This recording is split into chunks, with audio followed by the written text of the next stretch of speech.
All right, somebody's excited. We're down here with Molly. This is our week 3 final video recap.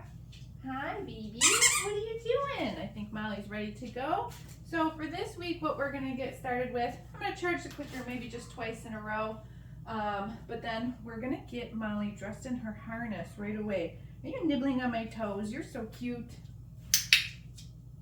Yeah, good girl. There you go. And what we did this week was introduce the leash. So I've got her harness here. I've already got the leash attached to the harness. Make it a little bit easier for myself. I only have to get the harness on. I don't have to get the harness on and chase the puppy around to get the leash on. Okay. All right. I had this extra small, hello, on the last 2 puppies. Seem to fit pretty well. Yeah, there we go. Get your foot through there. Still a little room to grow in this one. All right, so she's got the harness on. The leash is already attached. And what we're gonna do is just start with playing some of the flying cookie game. We did this last week. I'm gonna show her the treat. Get it. Good girl, Molly. Molly! And I'm just letting her drag the leash around a little bit. Good girl. Ready? Get it. Molly. Perfect. Okay, get it. Molly. Oh, that's a sweet baby. So you can see she's pretty unbothered by dragging her leash around. So now let's move into following a food lure. So we've been doing this since week 1 as well. Okay, getting her attached to that piece of food in my hand. And now I am gonna pick up her leash. Good girl, Molly. So you can see I've got the leash and clicker in one hand. I've got the cheese in the other hand. And again, just like we've been doing since week 1, I'm just having her follow the food in my hand, clicking and feeding. We're taking a few steps. Except now she's also attached to the leash. Go get it. Good girl. You can practice from both hands. It's right there. You see it? Good girl. Let's do this side. Oh, yes, I know. I know. Come on, you can do it. Yeah, there we go. Good girl, Molly. Very good girl. I would say Molly is probably the most submissive puppy from this litter, which is just her personality. She's a very sweet girl. Good girl. But you could see there, she wanted to like roll over on her back instead of follow the food lure. And so I just encouraged her to get up and to follow the food lure, right? I didn't stop what I was doing and give her a belly rub because I didn't want to reinforce that behavior, stopping and not moving on the leash. I want to reinforce the, yeah, get up, keep moving, work through it, build some confidence, right? And she has built so much confidence in the last few weeks. Good girl. All right, so that's how I like to introduce the leash to the puppies. And you can do this, you know, inside the house, up and down the hallway, through all the different rooms. You know, just get that puppy used to being connected to something because it is a little bizarre for them. All right, come here, good girl. So let's take this off for now. Just put a bunch of stuff together with the leash, following the food lure, the harness. Good girl. All right, let's recap some hand targets. Some more cookies here. Molly, touch. Good girl. Good puppy. Touch. Nice job, girlfriend. Want to do that one more? Touch. Oh, she's so sweet. She's so sweet. Good girl, Molly. Okay, let's do some sits. She's like, I'm already sitting. Boop, boop, boop, boop, boop. Molly, sit. Good girl. Very good girl. Our release cue. Okay.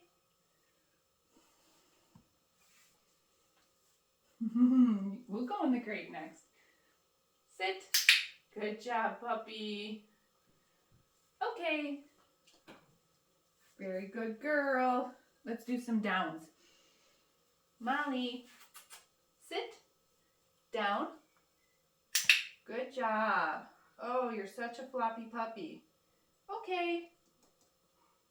Kind of two stuck together. There you go. Let's do another down. Molly, sit. Down.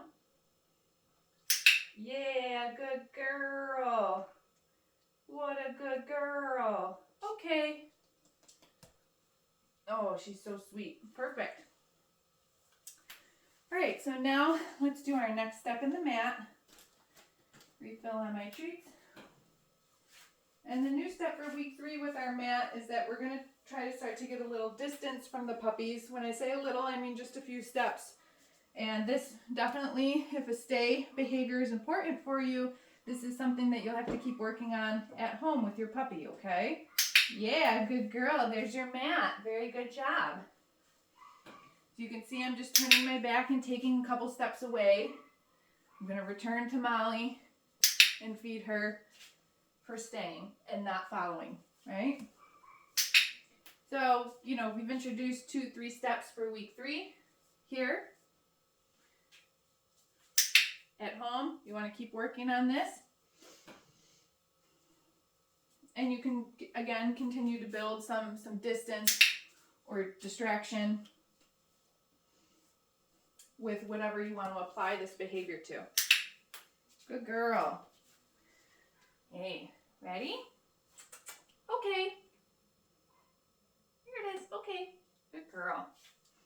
So also my recommendation for you is that when you're not training with the mat or asking the puppy to stay on the mat, I would pick the mat up and put it away at this age. Again, because just like little babies, they think that everything is a toy. You got to just manage our environment a lot when they're this young.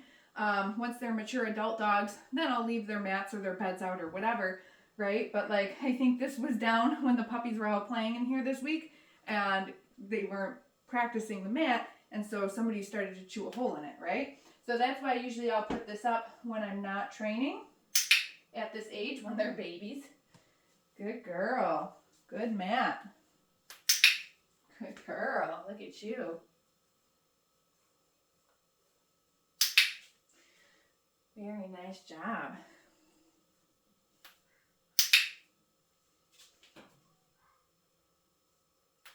What a good puppy.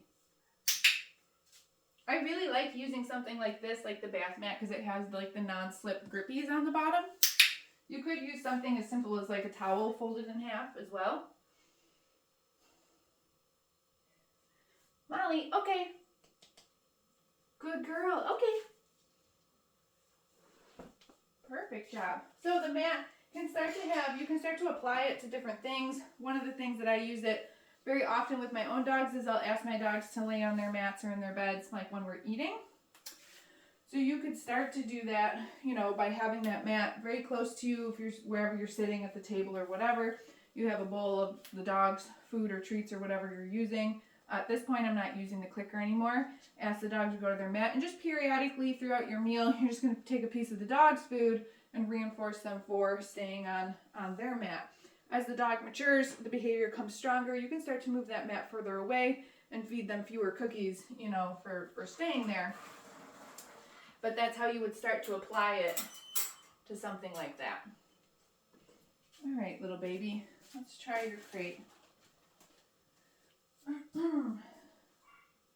Molly Kennel. Wow, look at this good girl. So for this week, we did add another step in our crate games, and that's closing the door. Good girl. All right, so I just close the door. You can drop another piece of food in or feed them through the bars for having the door closed like I'm doing here. But then the next step that we do as well is once I open the door, I'm going to click and feed the dog for staying inside until I say, okay, and release the dog to come out. So we use this release word for a few different things. Kennel. You see how much these puppies love their crates now. Isn't that great? Good girl. Close the door. Good dog. Here you go.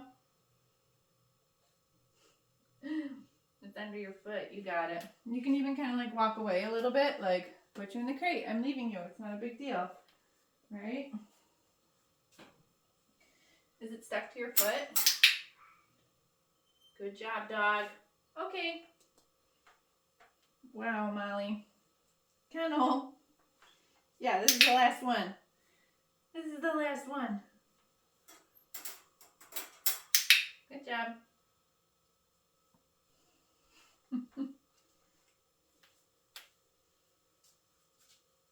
What a sweet puppy. There you go. Okay. Awesome job. Very good, baby. We're closing that up so you don't go back in it again. All right. Last thing that we did for week 3, we introduced a new grooming tool. Uh-oh, dropping food on the ground. So I've got the clipper blades down here today, and so this exercise is about noisy grooming tools. We want to make sure that our puppies aren't afraid of the noise of some of the grooming tools that they make before, they have their first grooming visit. So we can prep them for that. I'm going to take the clippers and I'm going to turn them on. Don't worry, I'm not going to give Molly a funny haircut before she goes home. Once they're on, then I'm going to start to drop a few treats on the ground. Okay, so it's going to look like this. Those are on. She can check them out if she wants, but the food starts to get dropped on the ground. Maybe 2, 3 treats. I like 4. I'll point them out to her. And those cookies. Good. Once the dog finishes the food, then I'm going to turn them off. And at this point, I'm going to wait 15, 30, maybe 45 seconds before I turn them back on. I want there to be like a decent chunk of time in between them being on and off. Because look, she feels more confident to check them out right now while they're off. And I want the puppy just to have a little break and then also to really make the association that it's the reason that they turn on and the noise starts happening that the food happens, okay? So now let's do that again. Turn on. You're going to drop a few pieces of food. Like the food is in your hand. Just feed me from your hand. Good girl. Look, there's more over here.